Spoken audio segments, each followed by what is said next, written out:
నమస్కారం. మీ అందరికీ బాను కథలలోకి స్వాగతం. కుమార్కి ఉదయం 8 గంటలకి మెలకువ వచ్చింది. కుర్చీలో నుంచి చేతులు చాచి ఆవలిస్తూ చుట్టూ చూసి తాను ఎక్కడ, ఎందుకు ఉన్నాడో అర్థమై పక్కనే ఉన్న కుర్చీ వంక చూశాడు. అక్కడ మాధవి కనబడకపోయేసరికి లేచి వెళ్ళిపోయిందేమో అనుకుంటూ నిలబడి ఒళ్ళు విరుచుకుంటూ ఒళ్లంతా పులిసిపోయినట్టుంది. మాలతి కొట్టిన దెబ్బలు, జర్నీ, రాత్రులు సరిగా నిద్రలేకపోవడం అనుకుంటూ ముందుకు అడుగు వేయడానికి కాలు లేపుతున్నప్పుడు కాళ్ల దగ్గర బరువు అనిపించి కిందకు చూశాడు. తన 2 కాళ్లను చేతులతో గట్టిగా పట్టుకుని నిద్రపోతున్న మాధవిని చూశాడు. ఏమిటి ఈ పిల్ల ఇక్కడ పడుకుంది? అనుకుంటూ మెల్లగా వంగా మృదువుగా ఆమె చేతులను తన కాళ్లమీద నుంచి తీస్తుండగా మాధవికి మెలకువ వచ్చింది. ఏంటి మాధవి, కటిక నేలమీద ఇలానే పడుకున్నావు అని మాట్లాడుతూ అక్కడే కింద కూర్చున్నాడు కుమార్. మాధవి కూడా రాత్రి జరిగిందంతా గుర్తుకు వచ్చింది. సారీ బావా, నావల్ల నువ్వు రాత్రంతా ఇలా కుర్చీలో కూర్చొని పడుకోవాల్సి వచ్చింది అని బాధపడుతూ లేచి కూర్చుంటూ చెప్పింది. ఎందుకు మాధవి బాధపడుతున్నా? అసలు మా మాధవి ఎంత ధైర్యం కలిగినది. నువ్వు అస్సలు మా మాధవియేనా? తను ఎవరికీ ఎప్పుడూ భయపడదు. పైగా అందరికీ సలహాలు ఇస్తూ ఉంటుంది. అలాంటి నువ్వు క్షేమంగా ఇంట్లో ఉన్నా కూడా జరిగిందాన్ని తలుచుకుంటూ ఇంకా ఎందుకు బాధపడుతున్నావు? నీకు గుర్తుందా? మాలతి ఇంటిలో నుంచి వెళ్ళిపోయిన తర్వాత అత్తమ్మ బాధపడుతూ రాత్రిలో నిద్రపోకపోతే అత్తమ్మకు సలహా ఇచ్చావు. అమ్మా, నిన్ను ఒక ఆలోచన బాధపడితే దాన్ని ఇంకో ఆలోచనతో మార్చేయి. ఆలోచనలు ఎప్పుడూ మన కంట్రోల్లో ఉండాలి. మనం ఎప్పుడు ఆలోచనల కంట్రోల్లో ఉండకూడదు అని సలహా ఇచ్చింది నువ్వే. అలాంటి నువ్వు ఇలా మారిపోతే ఎట్లా? అది మొన్న గడిచిపోయింది. నువ్వు మాత్రం ఇంకా అక్కడే ఆగపోతే ఎలాగా? ఇంక నేనేమీ చెప్పను, నువ్వే ఆలోచించుకో అని మెల్లగా ధైర్యం చెప్పాడు కుమార్. మాధవి కింద కూర్చుని మోకాళ్ల చుట్టూ 2 చేతులు వేసి మోకాళ్లమీద తలపెట్టి కుమార్ చెప్పే మాటలు వింటూ ఉంది. ఇంకా మాధవి ఈ ఆలోచనలు వదిలిపెట్టేసి నువ్వు అసలు పాల్వంచుకు నుంచి ఎందుకు వచ్చేశావో, ఒంగోలుకు ఎందుకు వెళ్లాలనుకున్నావో చెప్పు. అప్పుడు నీ మనసు డైవర్ట్ అవుతుంది. చెప్పు మాధవి, చెప్పు అంటూ కుమార్ బ్రతిమలాడేసరికి మాధవి ఒకసారి భారతి ఎక్కడుందా అని చూసింది. వంటగది దగ్గర నిల్చోని మాధవి ఏమీ చెబుతుందా అని ఆసక్తిగా చూస్తున్న భారతిని చూడగానే మాధవి ఇంకేం మాట్లాడకుండా మౌనంగా లేచి వెళ్ళిపోయింది. మాధవి భారతిని చూసి ఆగేసరికి అయోమయంలో పడ్డాడు కుమార్. మాధవి భారతిని చూసి ఆగిందో లేదా చెప్పకూడదని ఆగిందో అతనికి అర్థం కాలేదు. తాను ఇంత చక్కగా అడుగుతున్న జవాబు చెప్పని మాధవిని చూసి కోపం, విసుగు కలిగింది కుమార్కి. చేసేది లేక మధ్యాహ్నం భారతి లేనప్పుడు మళ్ళీ అడుగుదామనుకొని అనుకున్నాడు. అత్తమ్మ, పని ఏమి చేయించకపోతే మాధవి అలాగే కూర్చుని ఒంగోలు గురించే ఆలోచిస్తూ భయపడుతూ ఉంటుంది కాబట్టి తన రొటీన్ పనులు తనతో చేయించు అని భారతికి ఒక సలహా ఇచ్చాడు కుమార్. భారతి కూడా అలాగే అన్నట్టు తల ఊపింది. కాని షెడ్కి వెళ్లిన తర్వాత అర్జెంట్గా కార్ రిపేర్కి వచ్చింది. వాళ్లకి చాలా అర్జెంటు కావడంతో ఎక్కువ డబ్బులు అయినా ఇస్తాము అనేసరికి రాత్రికి మాధవితో మాట్లాడదామనుకుని ఆ పని చేస్తూ మధ్యాహ్నం ఇంటికి వెళ్లలేదు. కుమార్ తనకు వచ్చిన ఫోన్ని సుబ్బుకిచ్చి మాట్లాడమని చెప్పాడు. సుబ్బు ఫోన్ ఎత్తి మాట్లాడి 10 నిమిషాల్లో ఫోన్ చేసి చెప్తాను అని చెప్పాడు. కుమార్ దగ్గరకు వచ్చి ట్రావెలింగ్ ఏజెంట్ ఫోన్ చేసి మన కారుని వారం రోజులపాటు ఎవరో బుక్ చేసుకున్నారు, దానిని వేరే ఊరికి తీసుకెళ్తారంట అని సందేహంగా చెప్పాడు. కుమార్, మంచిదేగా, నీ ముఖం ఎందుకు అలా ఉంది అని సంతోషంగా చెప్పాడు. బావా, ఆ కార్ని తీసుకుని వాళ్ళు అటునుంచుంటే ఉడాయిస్తే ఎట్లా? అని సుబ్బు తన సందేహాన్ని చెప్పాడు. అలా ఏమీ జరగదు రా, కార్కి ట్రాకర్ అమర్చిపెట్టాము. వాళ్ళు కారు ఎక్కడికి తీసుకెళ్లినా మనకి తెలిసిపోతుంది, భయపడకు అని చెప్పి వివరాలు కనుక్కొని వచ్చిన వాళ్లకి మన కారు అప్పచెప్పు అని చెప్పాడు. సుబ్బు అలాగే అని చెప్పి కుమార్ చెప్పిన పని చేశాడు. కుమార్కి 3 గంటలకు భారతి ఫోన్ చేసి నాన్ స్టాప్గా తిట్టేసరికి, అత్తమ్మ నేను టిఫిన్ చేసి ఆ ఫోటో మాధవికి పెడతాను. అది చూడు, ఇప్పుడు నువ్వు తిడుతూ ఉంటే నేను టిఫిన్ చేయలేను, పని చేయలేను అని చెప్పి ఫోన్ పెట్టేశాడు. సుబ్బుతో టిఫిన్ తెప్పించుకుని తింటూ ఫోటో దిగ మాధవికి పంపించేసి మళ్లీ పనిలో మునిగిపోయాడు. వాళ్లకు కారు రిపేర్ చేసి ఇచ్చేసి టైం చూసుకున్నాడు. 7 అవుతుంది. ఇంకో గంట వరకు ఉండి ఒకేసారి తొందరగా ఇంటికి వెళ్ళిపోదాం. ముందుగానే భోంచేసి రాత్రి మాధవితో మాట్లాడదాం అనుకుంటూ ఉండగానే ఫోన్ మోగింది. నెంబర్ చూసి చందన ఫోన్ చేసింది అనుకొని ఫోన్ ఎత్తి హలో అంటుండగానే, మీ మరదలు నా ఫోను ఎత్తటం లేదు, ఏం చేస్తూ ఉంది అని పెద్దగా అరుపులు వినిపించి కంగారుపడి ఈసారి నిజంగానే ఫోన్ వదిలేశాడు కుమార్. కింద పడిన ఫోన్ ఎత్తి మళ్లీ చెవి దగ్గర పెడుతూ ఉండగా, ఈరోజు చందనని పెళ్లికూతురు చేస్తున్నారు అనే విషయం గుర్తొచ్చింది. తాను మాధవితో మాట్లాడలేదు అన్న విషయాన్ని చెప్పబోతుండగా చందన, మాధవి నాకు ఫోన్ చేస్తుంది, నా దగ్గరకు వస్తుంది అని మధ్యాహ్నం నుంచి చూసుకుంటూ ఉన్నాను. తను రాలేదు. నాకు పెళ్లికూతురుగా మొత్తం రెడీ చేస్తానని వాగ్దానం చేసింది. అది మర్చిపోయినట్టుంది. మొండిది ఇంకరాదు అని నేనే తగ్గ ఫోన్ చేస్తుంటే ఫోన్ ఎత్తటంలేదు. అసలు ఏమనుకుంటుంది నా గురించి? చిన్నప్పటినుంచి తను తప్ప ఇంకో ఫ్రెండ్ నాకు ఎవరు లేరు అనేగా ఇలా నన్ను ఆడేసుకుంటుంది. నా జీవితంలో ముఖ్యమైన భట్టల్లో తను లేకపోతే నాకెంత బాధగా ఉంటుంది అని చందన మాట్లాడుతూ ఉంది. చందన మాటలను బట్టి ఆమె ఎంత బాధపడుతుందో అర్థం చేసుకున్న కుమార్, నేను ఇంటికి వెళ్లి మాధవిని తీసుకొని నీ దగ్గరికి తీసుకొస్తాను. అంతేకాదు, రేపు మొత్తం విషయాలు కూడా కనుక్కొని నేనే చెబుతాను.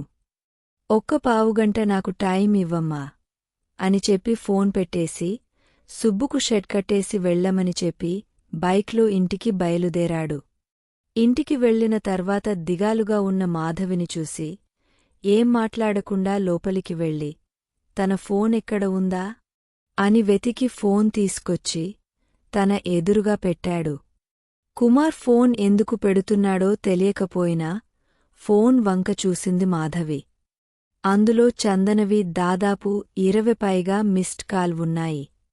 మాధవి తలెత్తి, బావ చందన నాకు ఇన్నిసార్లు ఎందుకు కాల్ చేసింది అని అయోమయంగా అడిగింది. నీకు గుర్తులేదా అంటూ ఆశ్చర్యంగా తనని చూసి, అసలు నువ్వు ఫోన్ ఎందుకు ఎత్తలేదు మాధవి అని అడిగాడు. నాకు వినిపించలేదు బావా అనగానే ఫోన్ తీసి చూశాడు. ఫోన్ సైలెంట్లో ఉంది. ఎందుకు మాధవి ఫోన్ సైలెంట్లో పెట్టుకున్నావు? పాపం అక్కడ ఆ పిల్ల నీకోసం పిచ్చిదానిలా ఎదురు చూసుకుంటూ ఉంది. నువ్వు ఒకదానివి తిక్క తిక్క పనులన్నీ చేసి అందరినీ పిచ్చెక్కిస్తూ ఉంటావు. ముందు బయలుదేరు, చందన ఇంటికి వెళ్దాం అన్నాడు కుమార్. ఏమైంది బావ చందనకి అని కంగారుగా అడిగింది. నువ్వు అలా ఎలా మర్చిపోయావు?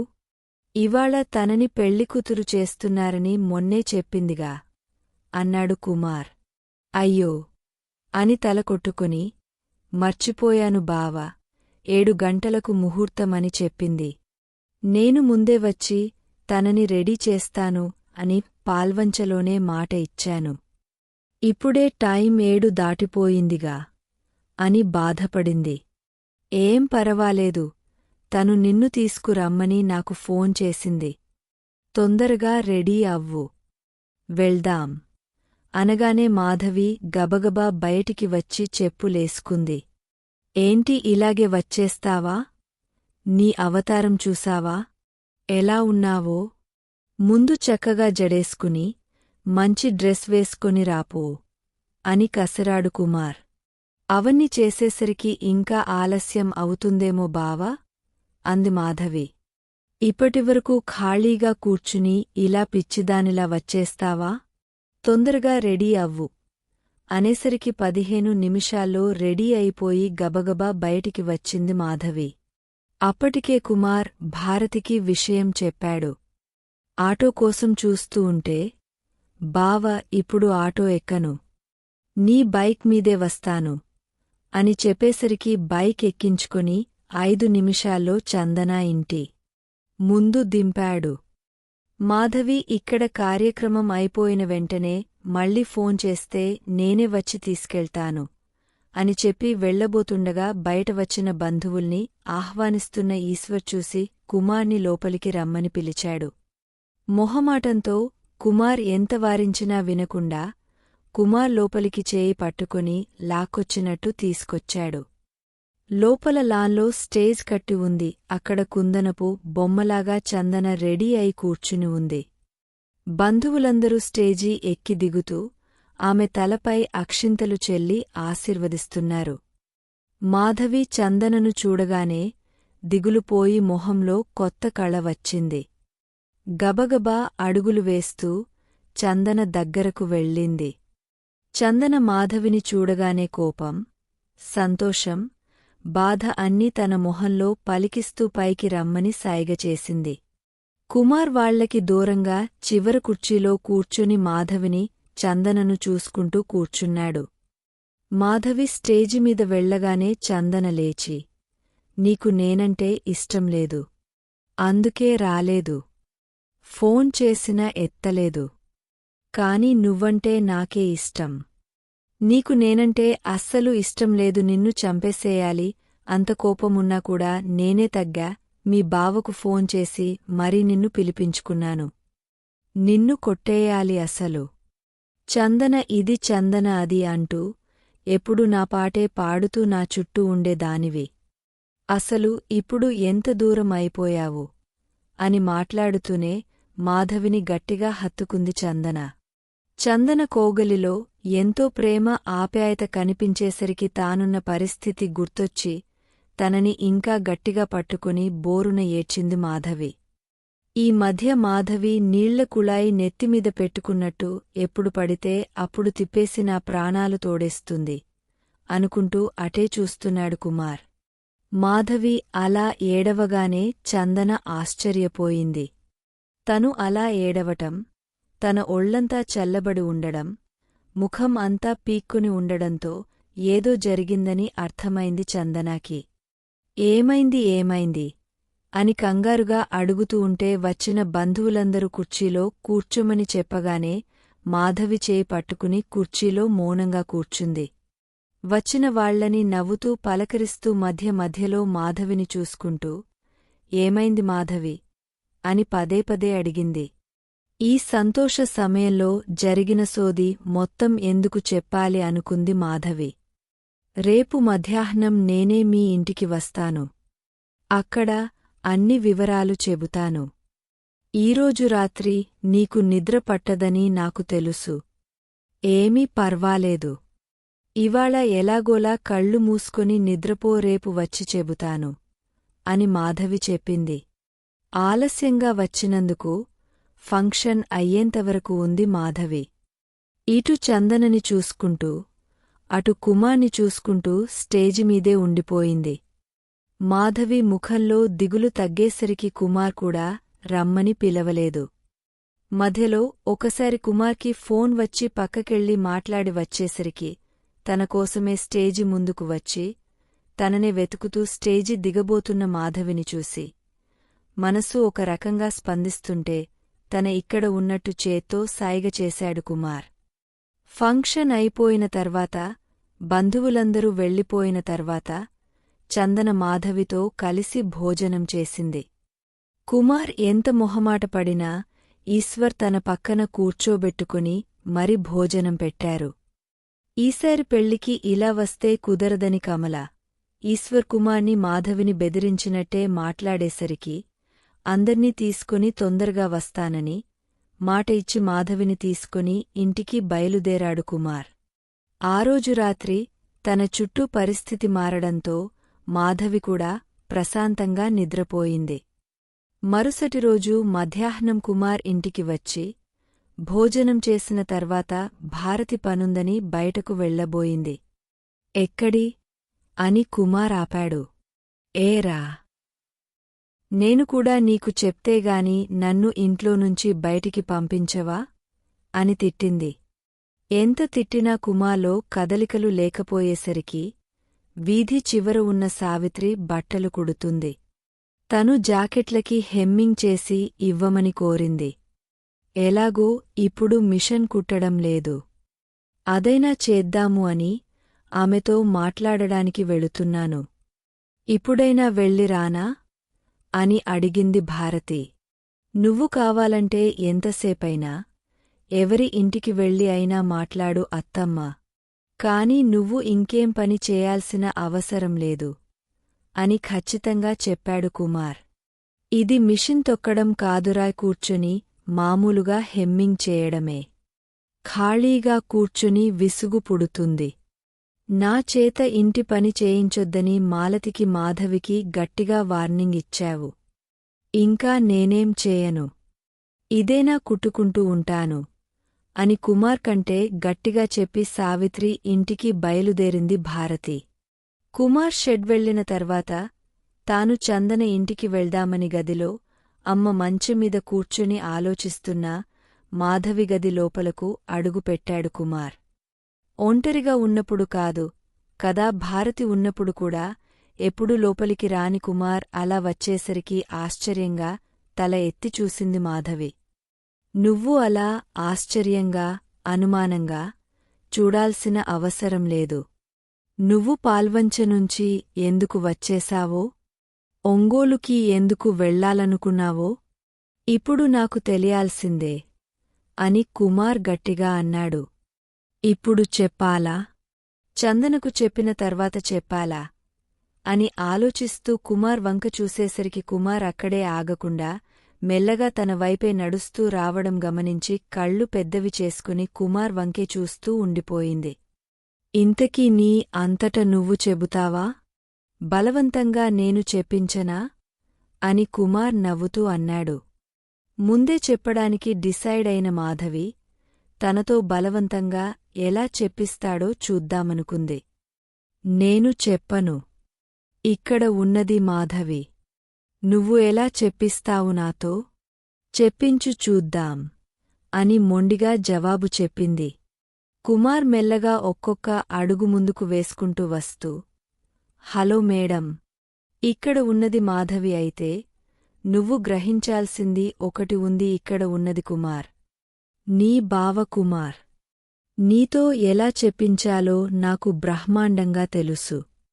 మామూలుగా అడిగితే నువ్వు చెప్పవు అని అందరికీ తెలుసు, కాని నీ చేత చెప్పించేది నేనే అని కూడా అందరికీ తెలుసు అన్నాడు. కుమార్ ఇలా మాట్లాడుతూ ముందుకి వచ్చేసరికి మాధవి అలా వెనక్కి వెళ్తూ గోడ తగలి ఆగపోయింది. కుమార్ మాధవికి దగ్గరగా నిల్చున్నాడు, కాని ఎక్కడ టచ్ అవ్వలేదు. మాధవి, ఇప్పుడు చెబుతావా, ఇంకొంచెం ఇంకా జరగమంటావా కుమార్ నవ్వుతూ అన్నాడు. తనంతట తాను భయపడినప్పుడు మాధవి కుమార్ దగ్గరికి వెళ్లడమే తప్ప ఇంత దగ్గరగా ఎప్పుడు రాని కుమార్ ఇప్పుడొచ్చేసరికి, ఇంకా కుమార్ని అంత దగ్గరగా చూసేసరికి మాధవికి హార్ట్ బీట్ పెరిగిపోయింది. బలంగా ఊపిరి పీల్చుకుంటూ అటూ ఇటూ వెళ్లబోయింది. దాంతో కుమార్ రెండువైపులా గోడకు చేతులు పెట్టి తను కదలకుండా బందీగా చేశాడు. అతి కష్టంమీద మాధవి, నువ్వు వెనక్కి వెళ్తావా, అమ్మకి చెప్పమంటావా అని బెదిరించింది. అత్తమ్మ ఇంట్లో లేదు మాధవి, నీ ఇష్టం. అత్తమ్మ ఫోన్ తీసుకుని వెళ్ళింది. నువ్వు ఫోన్ చేసి కావాలంటే పిలువు, నీ చేతిలో ఫోన్ లేనట్టుంది. ఇదిగో నా జేబులో ఉంది తీసుకో. కళ్ళు పైకి ఎగరేస్తూ అన్నాడు కుమార్. ఏదో బెదిరించదామని వచ్చాడే తప్ప మాధవిని అంత దగ్గరగా చూసేసరికి కుమార్ కూడా మనసులో రకరకాల ఫీలింగ్ అయితే కలిగాయి. వాటిని అదుముకుంటూ ప్రశాంతంగా ఉన్నట్టు ప్రయత్నిస్తూ ఉన్నాడు. అంటే నీ అత్తమ్మ నీ మాట తప్ప నా మాట వినదనేగా నీ ధైర్యం? మాధవి అతి కష్టంమీద మాట పెగల్చుకుంటూ చెప్పింది. అది నీకు తెలుసు కదా మాధవి. ఇంకెందుకు నన్ను రెచ్చగొడతావు? తొందరగా చెప్పు మాధవి అన్నాడు కుమార్. మాధవి ఏం మాట్లాడకుండా అలాగే కదలకుండా మౌనంగా 2 నిమిషాలు ఉంది. కుమార్ కూడా కదలకుండా 2 నిమిషాలు అలాగే నిల్చున్నాడు. మాధవి బలంగా ఊపిరి పీల్చుకుంటుందేగాని ఏమీ చెప్పలేకపోయింది. మాధవి ఏమి చెప్పట్లేదు అంటే నేను నీకు ఇలా ఉండడం నీకు ఇష్టమా అని చిలిపిగా నవ్వుతూ చెప్పేసరికి కోపంగా చూసింది. నీకు ముందే చెప్పాను అలా చూస్తే ఎవరూ ఇక్కడ కాలిపోరు అని. నువ్వు వినటం లేదు. మాధవి ఇంకొంచెం ముందుకు జరుగుతున్నాను. మళ్ళీ నీకు తగిలితే నాకు సంబంధం లేదు అంటూ కొంచెం ముందుకు వచ్చేసరికి కుమార్ వెచ్చని శ్వాస మొహంమీద తగులుతూ ఉండేసరికి ఒక్కసారిగా మాధవి తన 2 చేతుల్ని అతని భుజాలమీద వేసి ఆపేసింది. నువ్వు కాస్త వెనక్కి వెళ్ళు. నేను జరిగింది చెబుతాను అని అరిచేసరికి కుమార్ వేగంగా వెనక్కి వచ్చేశాడు. ఇంకా ఉంది. ప్లీజ్ సపోర్ట్ చేయండి. అమూల్యమైన సలహాలను కామెంట్ల రూపంలో అందిస్తారని ఆశిస్తూ మీ ఎస్ బాను. మీకు ఈ కథ నచ్చినట్లయితే లైక్ చేయండి, షేర్ చేయండి. ఇంకా బాను కథలును సబ్స్క్రైబ్ చేయడం మరిచిపోకండి. Thank you.